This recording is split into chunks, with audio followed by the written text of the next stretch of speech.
Assalamualaikum warahmatullahi wabarakatuh. Halo Sobat Genbi, kembali lagi di Gen Bincang, Genbi Tegal, Bincang-Bincang. Nah, apa kabar nih teman-teman semua yang ada di rumah? Semoga sehat-sehat ya, apalagi sekarang di musim yang pancaroba seperti ini. Perkenalkan, nama saya Tita, saya selaku moderator di acara podcast kali ini yang akan memandu jalannya podcast satu ini. Nah, sekarang kita kan lagi di zaman yang modern ya, apalagi buat para Gen Z ya, terutama pasti sesuai dengan relate banget dengan tema kali ini, yaitu menjadi konten kreator berkaya tanpa ragu dan tampil percaya diri. Nah, dengan tema yang sangat keren ini tentunya juga kita mengundang narasumber yang tak kalah keren tentunya, yaitu Bapak Haryanto. Beliau merupakan dosen dari Fakultas Keguruan dan Ilmu Pendidikan Duta Bahasa Jawa Tengah dan juga merupakan CEO dari Askama Cinema. Mungkin kita bisa sapa-sapa dulu ya kepada Bapak Haryanto. Halo Pak, apa kabar? Halo Tita, sehat ya Tita? Alhamdulillah sehat. Gimana Pak kabarnya hari ini? Alhamdulillah baik, ceria. Ceria. Ditemani Tita dan teman-teman semua. Aduh, pagi kan sekarang masih musim yang pancaroba ya Pak. Paginya kayak kemarin tuh, paginya tuh panas banget sekarang. Sorenya langsung hujan. Mungkin kan kondisi badannya nggak fit ya Pak. Oke. Mas sehat ya Pak, alhamdulillah. Sehat, alhamdulillah. Terima kasih ya Pak sebelumnya karena sudah menyempatkan hadir di sini. Apalagi kan Bapak waktunya pasti padat banget dengan kesibukan Bapak yang menjadi dosen, kemudian juga pasti sering keluar kota, masih bisa menyempatkan datang ke sini. Mungkin Bapak bisa perkenalkan diri kepada teman-teman Genbi dulu Pak, sobat Genbi di luar sana. Ya. Halo teman-teman semuanya, perkenalkan nama saya M. Haryanto, atau teman-teman kalau di Instagram, di media sosial, atau di sastra atau seni, teman-teman bisa lihat juga, kenal nama saya MH Jayabrata. Berkunjung juga ke Instagram atau karya-karya saya lain di media sosial. Ya, boleh langsung follow, di komen, di spam like, boom like nih Instagramnya Bapak Haryanto ini. Oh ya, kesibukannya tuh apa aja sih Pak sekarang selain ngajar ya tentunya, apa aja sih kesibukannya Pak? Ya, kesibukan selain mengajar, saya sibuk dengan diri sendiri, sibuk dengan ide-ide saya, sibuk membagikan ide-ide itu ke orang lain melalui konten. Dan konten-konten ini biasanya ada konten yang diminta atau di request oleh publik, oleh perusahaan, oleh teman-teman, kolega, dalam rangka untuk agenda tertentu, kayak gitu. Oh waduh, padat banget ya Pak, sibuk banget. Enggak, Tapi biasa masih aja bisa sih, menyempatkan di Gen Bincang ini ya, Iya. Masya Allah, sebuah kehormatan sekali ya Pak. Mungkin Bapak bisa menceritakan dulu gimana sih awal mulanya Bapak bisa terjun di dunia konten kreator dan juga motivasinya tuh bagaimana, dan mungkin tahun berapa sih Pak Bapak mulai terjun ke dalam dunia itu?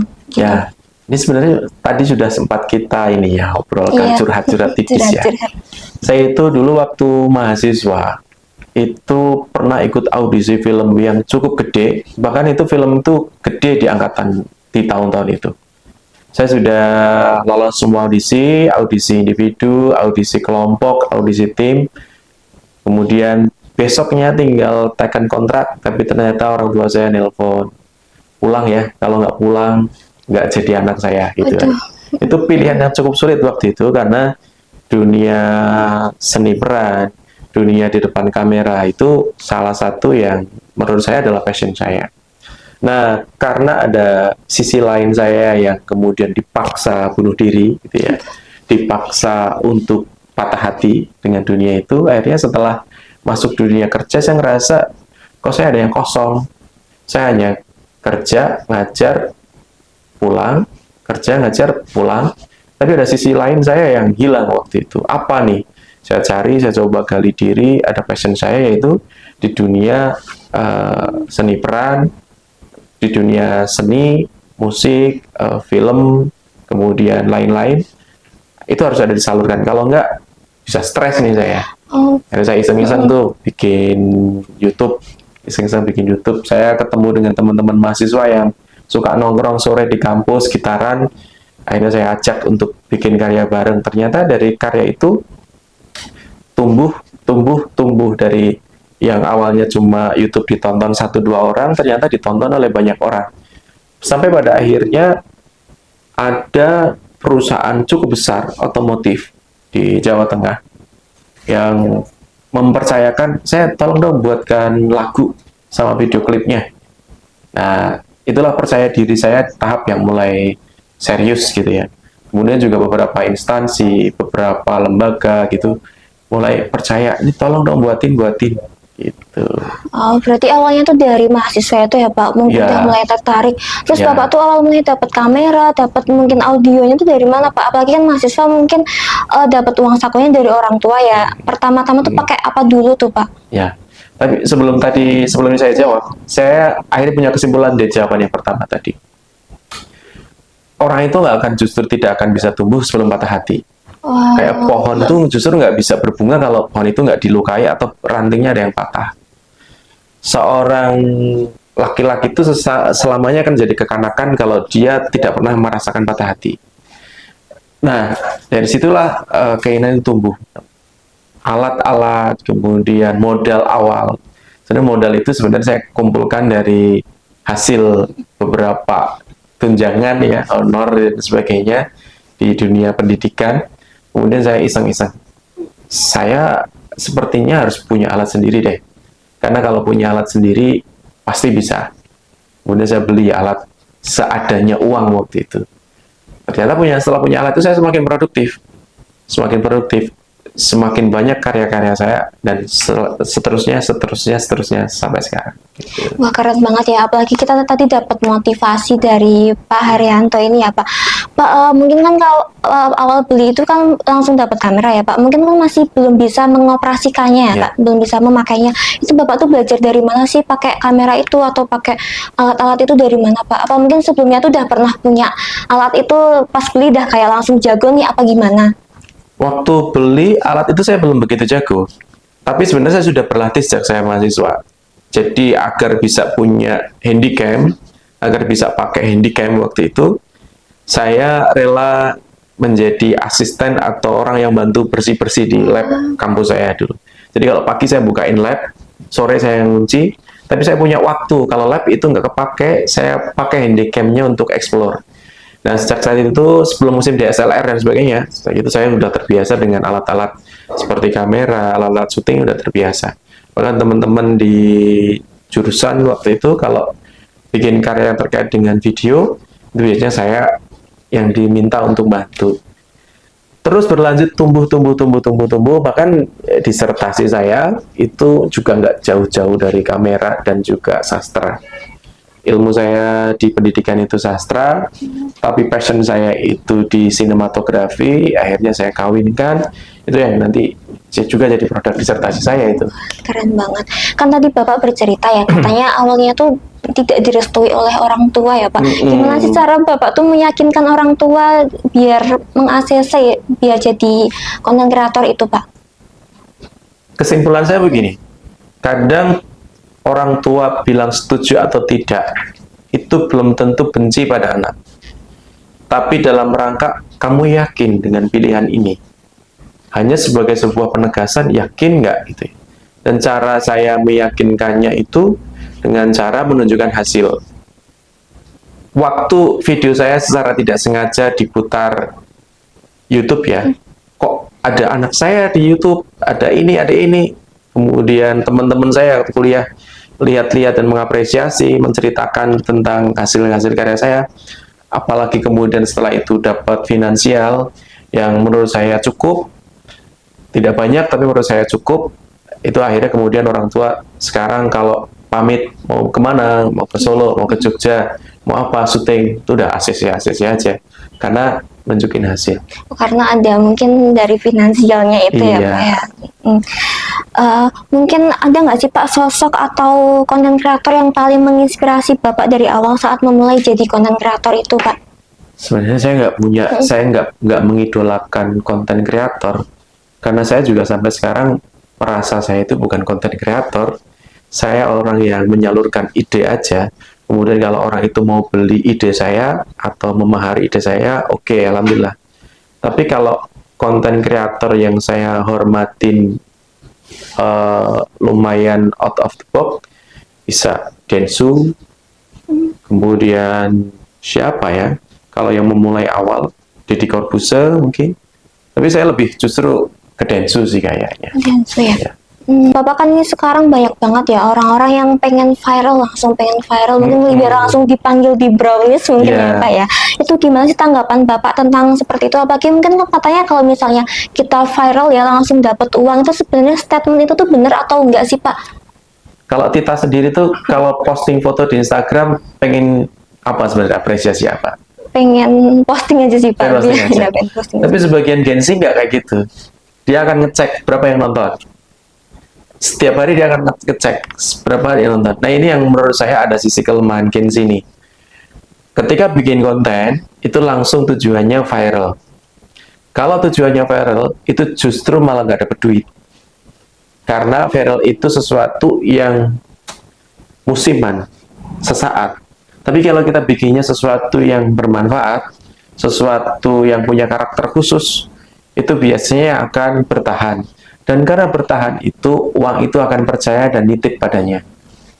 Nah, itu yang mungkin mindset awal yang harus diluruskan oleh Dirubah ya teman-teman, harusnya ya Pak. Berarti kuncinya tuh harus tetap konsisten buat konten ya Pak. Enggak kayak kita ujuk-ujuk buat satu konten tapi langsung bikin gempar se-Indonesia gitu, bukan ya Pak ya? Biasanya yang cepat terkenal, cepat hilangnya. Gitu kan? Iya betul. Tapi kalau yang konsisten, bertumbuh, bertahap, pelan-pelan, itu juga biasanya yang lebih long lasting kan ya, dibanding yang boom, terkenal, habis itu hilang masih biasanya. Karena nggak punya fundamental yang bagus. Oh iya. Dari tadi cerita Bapak kan Bapak itu sibuk banget ya Pak. Gimana sih cara Bapak biar masih punya ide, masih bisa mikir kalau misalnya masih burnout gitu, gimana sih cara Bapak buat mencari cara buat tetap bisa mendapatkan ide-ide konten itu gimana Pak? Iya. Lagi kan padat banget tuh Iya. Bapak. Kita punya pacar kan? Misalkan kita punya Iya. pacar ya. Misalkan kita punya pacar. Kemudian tiba-tiba pacarnya Tita telepon pengen ngobrol. Tita akan tetap melayani ngobrol atau menolak? Tetap melayani Pak. Kenapa bisa kayak gitu? Ya karena pacar saya. Karena suka, Ya karena dari hati. Sesempit apapun bagi orang yang bekerja dengan hati, itu potensi lelah itu menjadi lebih kecil. Tapi kalau dilayaninya hanya dengan karena motivasinya duit, akhirnya kerjanya pakai otak. Ngakal-ngakalin ini biar dapat finansial yang tinggi, biar durasi syutingnya tetap pendek, tapi ini harus capek sendiri. Tapi kalau kita ngalir aja, layanin semuanya dengan hati, enak, itu justru capek itu jadi sesuatu yang nikmat. Habis hujan-hujanan sama pacar, waktunya panjang banget, tapi setelah itu bahagia. Beda dengan kamu hujan-hujanan, habis marah-marahan sama temen, gitu ya, lama, baru 5 menit kamu pasti udah kerokan, riang. Iya. Karena memang sesuatu yang dari hati biasanya akan sampai ke hati. Berarti emang karena Bapak itu menyukai dunia itu ya Pak. Iya, Jadi saya suka. menjalaninya dengan sepenuh hati ya Pak. Katanya Tit, hobi yang pekerjaan yang paling enak itu hobi yang dibayar. Saya menganggap hobi yang dibayar kok, bukan pekerjaan. Jadi kayak main aja gitu ya Kayak Pak. main aja, beneran kayak main aja. Jadi kalau syuting ke mana gitu, ya udah main aja, main kok, main, bonusnya kuliner, bonusnya seru-seruan. Saya pernah syuting ke Jogja, mustahil ya. Iya. Ini mustahil banget. Saya nggak tahu ke Jogja itu mau syuting atau enggak, karena baru disuruh silaturahim awal. Ternyata ditembak, datang, ini konsepnya gimana Mas? Hah? Konsep? Saat konsep, ditanya konsep itu, jari saya langsung ini. Ini Pak. Oh bisa langsung gitu ya Pak? Iya, saya tunjukin. Ini Pak. Ini. Oke. Nah, nanti siang sudah bisa syuting Pak. Padahal saya belum siap talent. Saya belum siap apapun. Dan waktu itu saya bawa kru yang minimalis, cuma 2 orang. Nggak banyak, biasanya paling nggak saya bawa 6 orang, 7 orang. Tapi ini saya bawa 2, karena kalau saya bawa kru, banyak orang, tiba-tiba kemudian nggak jadi syuting, kan biayanya juga banyak kan. Harus di Jogja berhari-hari dan sebagainya. Saya belum punya model, kostum saya belum siap, hanya modal dari jam 11 sampai jam 1 siang, saya harus nyari talent, saya harus nyari kostum. Lalu saya hubungi semua teman kolega yang di Jogja, saya minta cariin talent. Ada yang nemu talent, nanti jam 2 kita ketemu. di sini, titik ini. Saya jemput talentnya. Kamu udah punya kostum belum? Belum. Ya udah, kita cariin. Ada 2 orang kru yang saya minta untuk cari kostum ke sanggar atau penyewaan. Akhirnya ketemu. Itu hal-hal yang kalau dikerjakan dengan akal nggak masuk akal. Iya sih, waktunya apalagi Bapak diceritakan langsung suruh konsep langsung detik itu Iya, juga jadi ya nggak Pak. masuk akal. Tapi karena ibaratnya udah seneng, udah cinta nih. Apalagi cintanya kadang-kadang dapat bonus duit gitu kan ya. Siapa sih di sini yang nggak suka duit? Nggak ada Pak. Nggak ada, pasti semuanya suka Iya. duit kan ya. Nah makanya kita kita ini apa namanya berusaha secara maksimal. Tapi kok bisa sih Bapak tuh tiba-tiba langsung dapat ide itu dari mana? Apa mungkin nonton ChatGPT atau gimana Pak? Atau emang otaknya tuh sangat encer jadi langsung bisa menggarap detik itu juga? Ya jadi kayak Dracin ya, Iya. temanku seorang CEO ya gitu ya. Jadi Dosenku gini, adalah CEO Dosen gitu ya. adalah CEO. Bisa nih jadi judul ya Pak, Jadi dosenku judul. adalah CEO. Nah ini ngomong CEO juga ada perjalanan panjang nih. Nah bisa gitu. Sekarang alat bantu banyak, ChatGPT, AI, Gemini, Perplexity dan sebagainya. Saya butuh teman ngobrol. Teman ngobrolnya sekarang bisa AI. Tapi saya harus sudah punya konsep dulu. Saya punya konsep gini, kembangkan, breed, ada muncul kan. Sehingga sekarang 5 menit asal kita udah punya embrionya, udah punya benihnya, selesai sebenarnya. Walaupun ChatGPT itu kadang nggak akurat, tapi lumayan lah untuk apa ya, obat malu, karena di tempat langsung ditembak. Itu sering terjadi ya gitu. Bikin konsep itu mendadak, ya udah pakai salah satunya mungkin itu AI. Tapi kalau nggak mampu kayak gitu, biasanya saya percaya pada kemampuan alam bawah sadar orang. Saya percaya bahwa alam bawah sadar orang itu punya potensi lebih besar daripada alam sadarnya. Maka saya sering pakai itu. Jadi saya cukup diem, tarik nafas panjang, cari ide. Biasanya idenya itu selalu akurat. Langsung bisa dapat idenya Pak itu Pak? Sering kayak gitu. Udah diajarin meditasi sama Sinta saya. Oh, Gitu. gimana tuh Pak sarannya? Nah itu nanti saya bisa tanya ke Iya, Kak Sinta ya. Gitu. Terus apa aja sih Pak hal tersulit dan mungkin ada suka dukanya nggak sih Pak selama ini Bapak menjadi konten kreator atau mungkin ide kreator untuk orang-orang seperti itu?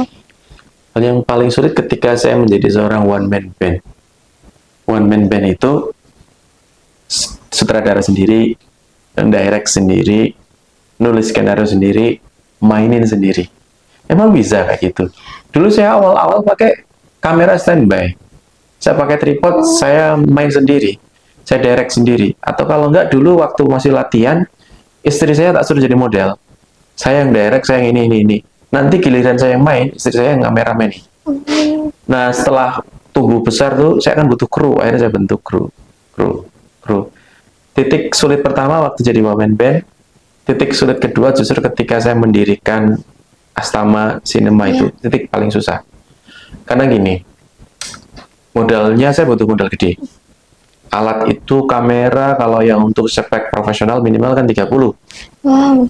Belum lensanya. Kadang lensa sama kameranya udah lebih tinggi lensanya harganya. Itu nggak mungkin kalau kita mau production house harus satu kamera, nggak mungkin. Minimal 3 kamera. 30 sama lensa misalkan 40 kali 3 udah sekian sendiri, belum alat-alat yang lain. Tapi saya waktu itu gambler. Saya percaya gini, Tuhan itu nggak dolim. Kalau saya beli alat, pasti tiba-tiba saya punya kemampuan nutup untuk alat ini. Dan saya udah buktikan berkali-kali, serius. Saya udah buktikan berkali-kali. Karena keyakinan itu yang justru adalah surat cinta dari Tuhan bahwa kalau kamu yakin, itu pasti bisa. Tapi kalau kamu ragu, nah itu saya udah dilatih dari orang tua. Makanya ada unsur pertanyaan, kamu yakin? Sering ditanya gitu. Kalau yakin, jalan. Kalau nggak yakin, nggak usah. Saya sudah dididik ala Cina gitu ya. Kalau nggak yakin, nggak punya perhitungan mateng, nggak usah. Tapi kalau kamu yakin, jalanin. Walaupun itu mustahil. Banyak hal mustahil gitu kan ya. Jadi, apalagi terakhir, ketika tender-tender besar tuh, misalkan tender dengan plat merah kementerian misalkan, tender besar itu harus syaratnya adalah PH yang udah punya PKP, bukan cuma izin tok, tapi PKP. PKP itu konsekuensinya harus lapor pajak tiap bulan.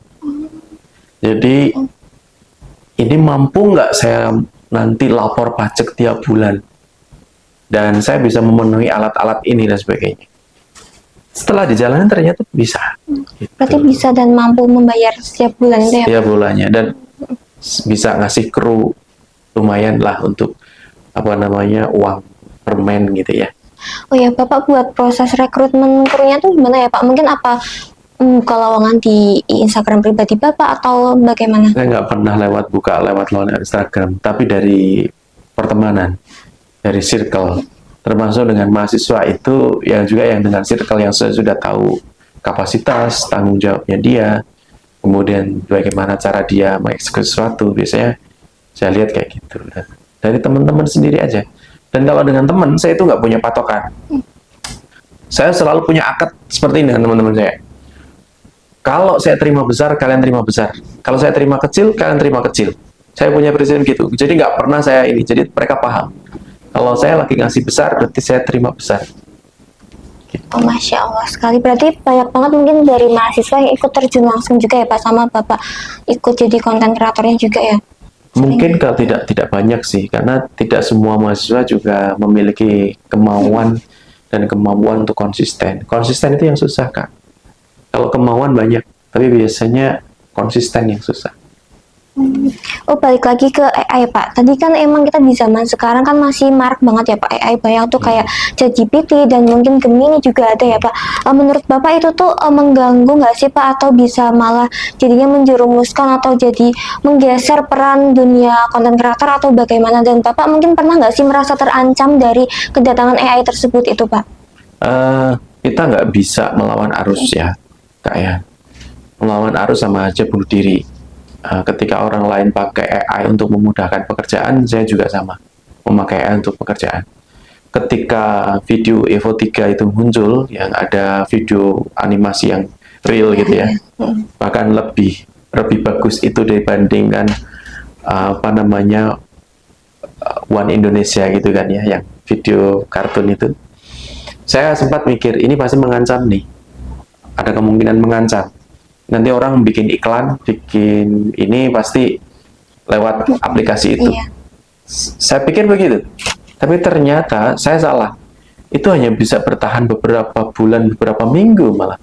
Mungkin teman-teman secara jujur lihat video itu udah nggak ada istimewa sama sekali. Iya. Mungkin awal-awal kan kayak kaget ya, iya orang masih Iya. diem kok bisa ketawa sendiri gitu ya Betul. Pak. Iya. Kita bisa bikin orang yang wajahnya mirip dengan yang kita mau kan gitu ya. Tapi ternyata juga yang manual itu yang asik ternyata. Tetap balik ke manual ya berarti ya Pak. Kalau Bapak kan tadi sebulan tuh sempet kayak pressure ya Pak, kalau takut tergantikan. Itu sebulan tuh pernah ada penurunan omset nggak mungkin, atau penurunan nggak ada yang mengambil job Bapak gitu nggak gara-gara AI tersebut? Saya tuh punya keyakinan kayak gini Kak. Ini keyakinan jelek. Orang harusnya kalau udah punya perusahaan harus mikir, pokoknya tiap bulan harus ada ya gitu ya. Saya justru mikir, job itu nggak perlu tiap bulan ada. Setahun itu kalau perlu cukup 2 kali, 3 kali, 4 kali, 5 kali, tapi gede. Karena kalau setiap bulan ada, itu justru biasanya ikan-ikan teri yang muncul. Tapi kalau setahun itu cuma 5 kali, 6 kali, 7 kali. Saya paling setahun itu paling 8 kali, 7 kali. Nggak tiap bulan. Tapi gede semua ya Pak itu setelah Ya, 7 kali. alhamdulillah. Mungkin saya bilang cukup ya, nggak gede. Giliran mau gitu ya, ada gitu. Intinya gitu. Ini ternyata bukan cuma saya yang mikir kayak gitu. Teman saya yang lain ada beberapa yang itu. Karena ketika job gede itu cukup 1 kali, 2 kali, 3 kali, 4 kali, 5 kali, kita bisa ngerjain yang lain. Yang juga kita punya sisi passion yang lain yang harus dipelihara. Karena saya percaya passion orang itu nggak tunggal. Saya tetap bisa ngajar, saya tetap bisa latihan dengan mahasiswa, saya tetap bisa ngantar mahasiswa lomba, saya tetap jalan. Itu rahasianya kenapa saya merasa ini nggak ganggu pekerjaan utama saya, karena saya manajemennya begitu. Berarti udah ahli banget dalam membagi waktunya ya Pak? Ya, kita manajemen begitu, Kak. Oke. Terus gimana sih Bapak tuh waktu awal mula mungkin merintis ya Pak, pasti kan ada yang kayak menghujat atau menjelek-jelekan, pernah nggak Pak? Dan itu cara Bapak gimana sih biar nggak mendengarkan kata-kata netizen atau kata orang-orang yang berstigma negatif terhadap Bapak, gimana caranya? Saya dulu Itu waktu mahasiswa udah biasa dengan hujatan. Kemudian karya pertama saya film pendek. Itu saya pertama kali bikin film pendek dan langsung menang. Pertama kali. Itu hujatannya banyak banget. Film amatir pertama kali, tapi sejak saat itu saya kemudian, oh iya ya, apa yang netizen atau penonton katakan itu sebenarnya bukan racun kok buat kita. Tapi itu adalah kalau kita nerimanya, nelennya dengan senang hati, itu jadi vitamin sih. Seperti karya saya yang dulu pertama agak serius ya. Dulu judulnya Visit Batang Event Asia. Saya waktu itu nge-branding wisata Batang. Wisata Batang kan bisa dikatakan sekarang paling berkembang dibanding Pekalongan dan kabupaten kan, kalau teman-teman amati. Itu kita mulai dari Visit Batang Event of Asia tahun 2016. Udah lama banget ya. Ya, saya bikin satu branding namanya Visit Batang Event Asia, dan itu juga jadi jargon Bupati Batang, Pak Wihaji yang sekarang jadi menteri sekarang. Oh iya. Video itu saya bikin lagu sama videonya. Sekarang saya masih pakai kamera amatir, saya belum lihai banget. Itu saya salah setting FPS. FPS-nya rendah, saya pakai slow motion. Akhirnya gambarnya agak patah-patah gitu. Ada yang komentar di kolom komentar. Iya ya, ini. Dan setiap komentar itu saya jadikan motivasi. Next, ini nggak terjadi lagi. Next, ini nggak terjadi lagi. Akhirnya jadi penyempurnaan. Oh berarti Bapak itu tipe yang suka bacain komentar ya Pak? Saya baca Kayak- komentar. Kayak misal bacain malah jadi ngedown gitu enggak ya? Berarti Bapak yang Enggak. suka bacain dan malah buat motivasi untuk Enggak. berkembang ke depannya ya Pak? Sampai ya? sekarang belum sih. Kecuali yang mungkin yang sarkas banget itu beda ya. Gitu ya. Tapi kalau yang normal umum saya jadikan sebagai masukan. Oh gitu. Apa pernah nggak sih Pak sempet pernah menyerah gitu, kayak capek dikata-katain mungkin karena videonya kok patah-patah jelek, nggak usah gitu, sampai pernah nggak sih pengen udah takut dikata-katain gitu, pernah nggak Pak? Kalau nyerah dikatain orang itu yang nggak bikin nyerah. Tapi nyerah kalau gini misalnya ini saya pakai perandaian ya, karena takut menyinggung perasaan. Saya misalkan temenan sama Sinta ya. Sinta itu kenal kapasitas saya. Tapi ternyata Sinta sebagai teman dekat saya itu justru malah pesan ke orang lain. Dan itu tidak cuma sekali, tapi berkali-kali. Esoknya lagi, Sinta itu pesan video ke saya. Buatin ini gini no. Tapi giliran udah dibuatin setengah jalan, Sinta itu ternyata udah bayar orang lain dan uangnya ke orang lain. Itu pernah terjadi dalam hidup saya. Jadi yang bikin down itu karena itu lebih membunuh dibandingkan kata-kata kasar, iya kan? Iya. Kejadian yang kayak gitu itu yang nyesek, gitu, jadi sembuh bikin saya apa sih ini? Tapi kemudian beberapa waktu saya kemudian oke, suatu saat kamu akan nyesel kok nggak pakai saya gitu. Setelah video saya atau karya saya ternyata dipakai orang yang lebih tinggi daripada kamu. Ternyata benar begitu.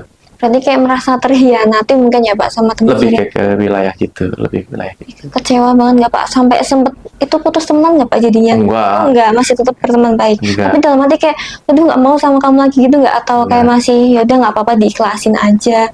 Nah, semua kejadian kan sebenarnya harus diterima. Katanya orang yang nggak pernah berjalan ke dalam itu nggak pernah punya jalan keluar. Maka menurut saya kalau kita hidupnya pengen selalu ada jalan keluar, kembalikan ke dalam, terima semua kejadian. Gitu. Berarti tetap masih berhubungan sangat baik ya dengan Sangat beliau baik. itu. Oh gimana sih Pak caranya kita buat pertama tampil di kamera, kayak Bapak kan awalnya membuat sendiri ya, buat trailer sendiri, terus juga buat skrip sendiri, ngomong sendiri di depan kamera. Gimana sih Pak cara Bapak biar pede ngomong di depan kamera gitu? Ya, yang pertama sebenarnya motivasi. Saya percaya orang itu semua di dalam dirinya itu adalah energi. Dan semua perasaan itu punya skala energinya tertentu. Rasa malu ternyata itu skornya rendah banget. Misalkan Kak Tita pinter, tapi karena Kak Tita itu pemalu banget, selamanya orang nggak akan kenal Kak Tita. Ya kan, kamu nggak akan mau tampil kan? Tapi kalau kita itu nggak memelihara rasa pemalu, itu walaupun kita itu sebenarnya nggak pinter, kecerdasan kita akan terus bertumbuh karena kita menciptakan panggung kita sendiri untuk berlatih, berlatih, berlatih. Jadi motivasinya adalah bahwa kita harus mau membunuh rasa malu, karena ketika kita mau membunuh rasa malu itu sebenarnya kita sedang menciptakan panggung latihan untuk kita sendiri. Motivasinya tinggiin, satu yang pertama, yang kedua jangan terbangga. Saya dulu basicnya pembaca puisi. Sedikit cerita Kak, saya waktu itu mau masuk ke Peksiminas, nggak ada guru, nggak ada latihan. Cara saya latihan itu gini, saya ikut lomba banyak baca puisi banyak banget. Saya taklukkan semua rasa malu saya dan saya belajar semua trik orang baca puisi seperti apa. Akhirnya dari situ jam terbang itu kemudian saya waktu itu lolos di Peksiminas karena memang jam terbang itu penting banget. Nah, Kak Tita pertama kali di depan kamera pasti agak sedikit grogi kan? Iya pasti deg-degan ya Pak ya. Tapi setelah kesini lah nyaman juga kok, nggak menakutkan banget. Iya. Gitu. Mungkin yang bagi Gen Z sekarang tuh lebih ketakutnya menguploadnya nggak sih Pak di Instagram tuh kayak takut dihujat atau kayak ngupload gini malu, kayak misal mau jualan apa jadi kayak malu gitu. Caranya gimana sih Pak buat Bapak kayak sering upload konten di Instagram tuh tanpa malu, tanpa kayak kepikiran temennya takut dihujat temennya gitu, caranya gimana Pak? Yang pertama saya memastikan bahwa itu standar, memang layak untuk diposting. Kalau kita memposting karya yang menurut pandangan umum nggak standar, ya sama kayak ini ya, kayak bunuh diri gitu ya. Yang pertama kalau memang menurut saya layak, sehingga saya itu tipikal orang yang tidak jarang upload sebenarnya di Instagram, di feed itu jarang. Kecuali memang menurut saya ada unsur perasaan yang memang saya perlu bagi, atau karya yang memang layak dibagi, maka saya bagi. Itu akan meminimalisir orang untuk berkomentar jelek. Yang kedua, orang bermedia sosial pasti harus siap dengan konsekuensi positif atau negatif komentar orang. Dan itu harus terjadi, dijalani, nikmatin aja Kak. Biasanya kan orang-orang tuh mikir kalau jadi konten kreator tuh mungkin harus pakai tools atau pakai kamera yang harus mahal, terus juga harus pakai mungkin handphonenya harus yang iPhone 17 Pro Max mungkin ya Pak, yang 2 tera gitu. Apa emang bener harus kayak gitu sih Pak? Apa mungkin bisa dari awal yang pakai HP yang biasa atau gimana gitu, bisa nggak Pak sebenarnya? Kak Tita, YouTuber atau konten kreator tertinggi penghasilan di Indonesia itu bukan Denny Sumargo, bukan Deddy Corbuzier, bukan yang pakai kamera bagus ternyata. Itu konten mainan anak-anak. Oh, yang kayak trek-trekan gitu nggak sih Pak? Hai teman-teman, hari ini kita mau unboxing yuk, kita mainan. Wah, mantap betul, gitu kan gitu ya. Yang model kayak gitu. Ternyata konten kreator mainan anak-anak itu penghasilannya lebih tinggi daripada Raffi Ahmad untuk Instagramnya, untuk YouTube-nya. Nah, kenapa kayak gitu? Itu membuktikan bahwa pakai alat apapun nggak ngaruh, asal baca peluang, ya kan? Nah gini, kalau kita mau kontennya mau konten-konten yang ibaratnya receh kayak gitu, itu nggak perlu pakai alat mahal. Tapi kalau untuk kita memang kayak jasa, kayak saya kan jasa ya. Saya tidak mengatakan bahwa saya seorang influencer, tapi saya lebih senang saya jual jasa. Kalau saya jualannya jasa, tentunya saya harus pakai alat yang bagus, karena saya jualan jasa. Betul. Tapi kalau yang dalam rangka pengen dapat penghasilan tinggi, konten kreator, nggak harus kok ternyata. Pacar set boy bisa terkenal pakai HP apa sih? Oh iya, dulu kan karena terkenal karena nangis-nangis ya, sih Pak ya. Karena dia punya ciri khas, punya karakter, dan dia membaca dirinya potensi apa yang bisa saya jual, gitu kan. Sampai sekarang kan. Sampai sekarang masih malah sering ikut di film layar lebar ya Pak, itu Fajar Set Boy. Bapak pernah punya pikiran buat bikin film sampai bisa ditonton banyak orang di bioskop nggak sih Pak? Pernah punya pikiran di tahun 2020 saat pandemi. Itu saya ada termasuk beberapa label yang di film layar lebar. Itu Batang itu dulu ada beberapa film yang mau diangkat. Itu Bau Rekso, ala Sroban. Tapi karena sistem menurut saya waktu itu belum kondusif dan pandemi nggak jelas juga dan sebagainya, waktu itu akhirnya kan jatuh ke PHM di Jakarta. Dan menurut saya perlu punya cita-cita seperti itu, walaupun kita secara alat itu belum punya yang sampai selayar lebar itu. Perlu punya cita seperti itu. Minimal kayak Karavan Studio di Jogja mungkin, yang dia alatnya nggak perlu beli sendiri tapi sewa. Saya pernah dulu punya itu cita-cita sama yang kalau mungkin teman-teman tahu Joko Tingkir gitu, Mas Dian Sidik yang main di RCTI. Joko Tingkir, kalau angkatannya Kak Tita dan teman-teman kayaknya nggak suka main film kolosal. Tapi kalau zaman saya, film Mak Lampir, Misteri Gunung Merapi, apa namanya lain gitu ya, Dendam Nyi Pelet, itu musimnya zaman saya. Pernah mau bikin film kayak gitu tentang Batang dulu, cuma karena sponsorship dan sebagainya waktu itu kuotanya nggak cukup, dana hanya sekian M, yang dibutuhkan sekian M. Saya tugasnya waktu itu hanya sebagai penulis skenario, bukan sebagai directnya, tapi penulis skenario, dan skenario waktu itu sudah saya buat. Oh, terus Bapak mungkin ada nggak sih, kan Bapak berarti home production ya Pak? Pernah kayak buat pemikiran buat di YouTube segmen kayak misal podcast atau mungkin segmen cerita pendek. Aku juga sering banget lihat di YouTube Pak, kayak PLN gitu tuh ngadain kayak buat video tapi itu tentang cerita kehidupan orang pribadi gitu. Bapak pernah ada pikiran buat kayak gitu juga nggak sih, buat branding konten Bapak mungkin YouTube-nya biar lebih naik karena sering buat podcast atau apa? Pernah, Kak, tapi saya harus berdamai dengan kenyataan bahwa saya juga seorang dosen yang harus kerja full time, dari pagi sampai sore, sampai Jumat, dan kadang-kadang itu menyita energi saya, sehingga saya lebih realistis aja berdamai dengan kenyataan, cukup apa yang bisa dilakukan aja, dan nggak perlu menangisi apa yang tidak perlu saya bisa lakukan, gitu ya. Jadi syukuri apa yang bisa dilakukan, nggak usah nangisi apa yang tidak bisa kita miliki. Pengen kayak gitu. Dan teman-teman saya yang merealisasikan. Teman-teman saya itu ternak YouTube. Tahu istilah ternak YouTube nggak? Belum tahu Pak. Jadi ternak akun beberapa. Iya. Misalnya ada akun tentang ini, dan biasanya akun-akun receh yang duitnya kencang kalau di YouTube. Akun-akun yang cerita rumah tangga, snack video, dan sebagainya gitu tuh yang kencang. Itu sampai ternak beberapa akun, punya beberapa karyawan. Jadi si A handle YouTube A sama YouTube B, si B handle ini, handle ini. Ini kita ternak dalam satu ruangan itu kita bagi. Bisa pengen kayak gitu, dan kayaknya kalau nanti suatu saat dianugerahi waktu longgar, pengen kayak gitu. Pengen buat podcast gitu ya pakai Denny Sumargo yang masih viral dipanggil gitu. Dan tujuannya bukan ke wilayah finansial semata sih, tapi karena saya itu kadang-kadang ada mahasiswa yang sebenarnya potensinya bagus, kemudian dia sudah punya job gitu ya, atau belum punya job, kan sayang aja kuliah kemudian dia nyambi kerja yang agak susah. Saya pengen nyediain lapangan kerja yang bisa dipakai oleh teman-teman mahasiswa yang pengen job yang agak santai di depan laptop atau di depan PC, bisa jalan gitu. Pengennya kayak gitu. Bisa mungkin Pak segera direalisasikan. Iya. Mungkin buat teman-teman yang pengen nyari job ke Bapak. Iya, pengen kayak gitu. Saya juga bisa Pak dapat job dari Bapak. Amin. Iya. Masya Allah. Berarti doakan saya sukses dulu. Amin. Terus gimana sih Pak, awal mula Bapak tuh mendirikan PH itu, apalagi kan susah banget ya cari krunya terus segala macam, dan kameranya kan pasti juga butuh banyak ya. Gimana sih cara awal Bapak mendirikan PH sampai bisa sebesar sekarang?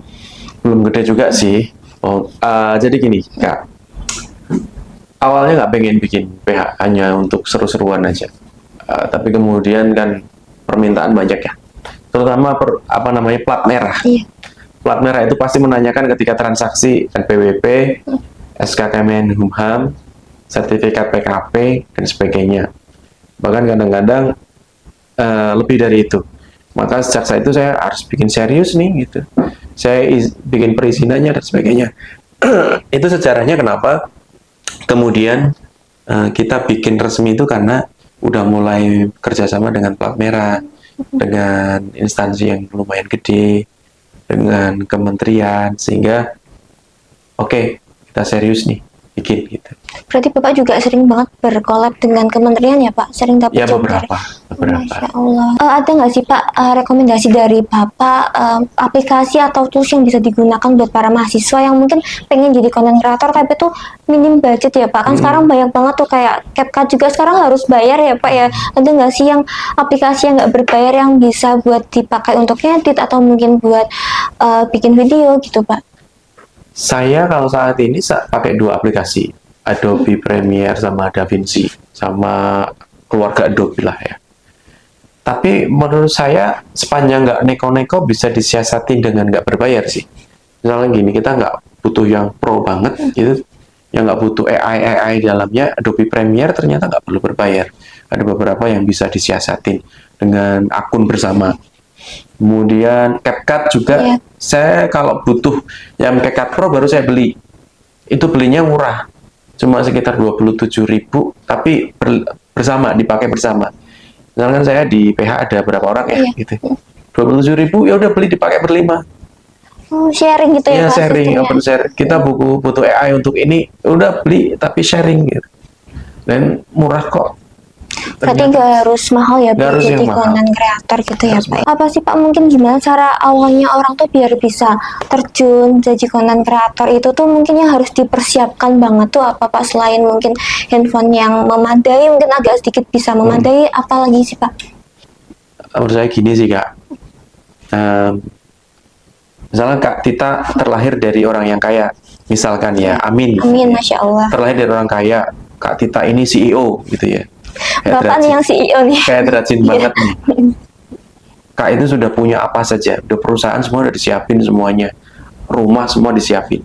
Tapi Kak Tita nggak bisa pakai, bukan passionnya di bidang perusahaan yang diwarisan itu. Kira-kira suatu saat bakal bangkrut nggak? Pasti banget Pasti ya Pak. bangkrut. Iya. Menurut saya konten kreator, pekerjaan apapun itu harus dimulai dari panggilan hati dulu. Kak Tita nggak bisa memaksakan diri sebagai seorang konten kreator kalau kamu nggak enjoy. Karena pekerjaan paling enak itu hobi yang dibayar. Iya. Jadi yang pertama justru harus kita baca itu, saya itu sukanya apa, benar-benar suka nggak saya di konten. Kalau memang sudah suka, saya passion saya di mana, kuliner berarti konten kreator kuliner, fashion berarti konten kreator di fashion.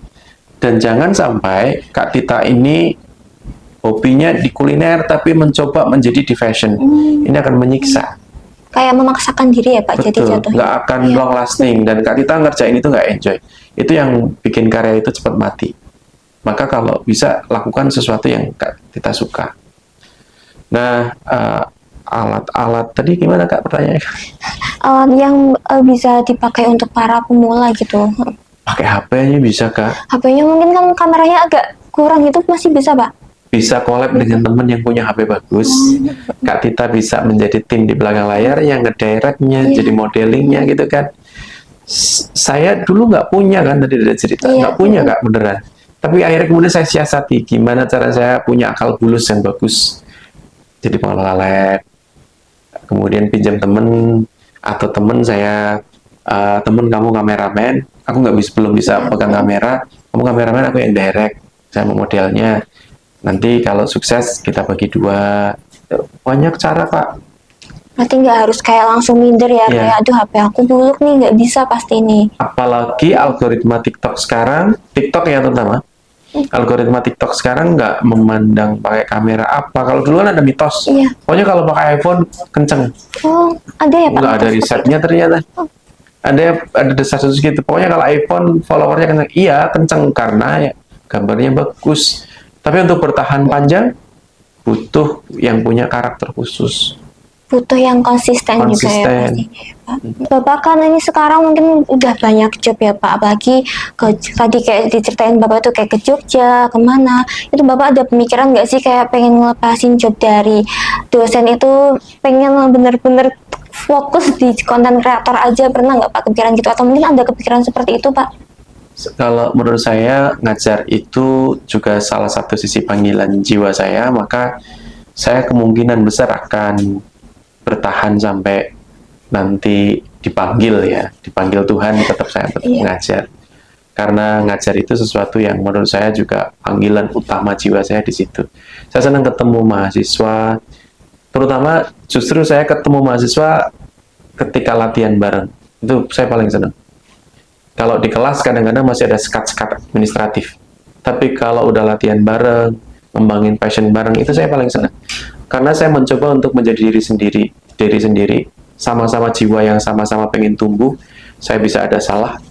Kalau jadi dosen, kesannya dosennya yang paling benar. Kesannya dosen paling pinter. Tapi kalau duduk cangkruan latihan bareng dengan mahasiswa, itu saya lebih nyaman di situ. Karena saya bisa banyak belajar dari anak muda sekarang. Anak muda sekarang juga nggak canggung dengan saya. Oh, itu yang sedang duduk sama saya itu dosen. Jadi kayak temen aja, saya lebih seneng kayak gitu. Saya sempat cerita dan curhat sama istri ini. Bun, kenapa sih saya kalau makan sama dosen sama makan sama mahasiswa, saya lebih seneng kalau saya makan sama mahasiswa. Karena menjadi mahasiswa itu saya merasa dengan duduk dengan mahasiswa itu saya menjadi merasa saya punya manfaat lebih. Kalau saya makan dengan dosen, saya nggak punya manfaat lebih. Kan saya anggap sejajar kan? Iya. Tapi kalau saya makan dengan mahasiswa, saya ngobrol dengan mahasiswa, mahasiswa punya motivasi, akan lebih termotivasi. Saya punya energi yang mereka serap. Jadi saya ngerasa nggak mubadir gitu. Istri pun tetap memperbolehkan bapak ya untuk Sangat. menjadi dosen, menjadi Apa kontenkrator. aja. Apalagi kan kayak bapak sibuk, mungkin waktu buat keluarga juga jadinya berkurang ya pak. Memperbolehkan ya istri, Ya, mendukung juga ya. saya punya jam-jam yang ini ya, jam-jam yang memang sakral gitu ya. Kalau pagi habis subuhan jalan-jalan bareng dulu, sekedar sarapan bareng atau jogging bareng. Kalau malam biasanya saya sempatkan, pokoknya sebelum jam tidur pulang, anak minimal dengerin dongeng dari saya gitu kan ya, atau ada waktu main dan sebagainya. Kalau hari Minggu, kalau masih memungkinkan ya saya ajak. Berarti nggak pernah ada keluh kesah dari istri kayak sibuk terus. Selama ini sih belum enggak sih, ada. selama ini. Berarti mungkin salah satu hobinya sama juga ya pak, jadi kontenkrator istri pun. Karena memahami dunia saya. Udah nggak kerasa banget ya Pak, tiba-tiba Oke. udah ngobrol banyak Iya, banyak, banget Kak, nih, ya. banyak banget insight yang diambil dari Pak Haryanto ya, kayak Amin, kuncinya semoga kita banyak, tuh ya. kayak harus konsisten buat konten, dan juga kita tuh nggak perlu punya kamera yang mahal ya Pak ya, bisa pakai HP kita atau juga bisa pinjam ke teman kita ya. Jadi kalau kalian ingin jadi content creator sukses seperti Pak Haryanto ya, bisa mulai dari awal, pinjam dari teman. Terima kasih banyak ya Pak atas Sama-sama, ilmu yang diberikan, dan juga Kak. terima kasih sudah berkenan datang di Gen Bincang ini. Kita sangat merasa terhormat ya, karena Bapak kan sibuk banget ya waktunya. Saya yang merasa terhormat dipanggil orang-orang hebat nih di sini. Aduh, orang hebatnya Bapak nih. Teman-teman semua. Iya. Terima kasih juga kepada pendengar yang sudah setia mendengarkan Gen Bincang. Semoga kita masih bisa bertemu di lain Amin, kesempatan ya amin. Pak. Mungkin bisa juga kita mengadakan podcast-podcast yang lain setelah Amin. ini. Ya, yang lebih santai. Yang gitu lebih ya. santai ya. Mungkin ada Rasakan gitu ya. mungkin ada nanti podcast yang kedua, part 2, part 3 ya Pak, Iya. bersama Bapak Haryanto ya. Boleh Pak kasih closing statement dulu untuk teman-teman di rumah mungkin Pak? Iya, saya paham situasi kebatinan teman-teman mahasiswa yang tiap pagi bangun tidur, terutama yang semester akhir. Iya. Besok kerjaanku apa? Terus aku bisa bahagiain orang tua nggak? Terus aku besok nikahnya sama siapa? Terus hidupku nanti besok gimana? Saya cuma ngasih satu clue dalam hidup bahwa kita itu nggak akan pernah bisa punya jalan keluar kalau kita nggak punya perjalanan ke dalam. Dan sekolah itu adalah, hidup itu adalah sekolah tanpa bel pulang kan. Kadang-kadang kita harus bisa melihat apa yang tumbuh setelah hujan, bukan melihat apa yang jatuh saat hujan. Teman-teman boleh saja asik dengan kuliah, tapi jangan lupa mempertanyakan kepada diri sendiri apa yang kalian suka. Karena mempertanyakan kepada diri sendiri apa yang kalian suka dan apa yang bikin kalian happy, itu sebenarnya adalah satu pintu yang udah disiapin oleh Tuhan. Jauh-jauh ini masa depanku. Ya, Masya Allah, Kan gitu. keren banget ya. Terima kasih ya kepada semua yang sudah mendengarkan Gen Bincang kali ini. Sampai jumpa di Gen Bincang selanjutnya. Gen Bincang, Gen Tegal, Bincang-Bincang. See you untuk semuanya. Wassalamualaikum warahmatullahi wabarakatuh.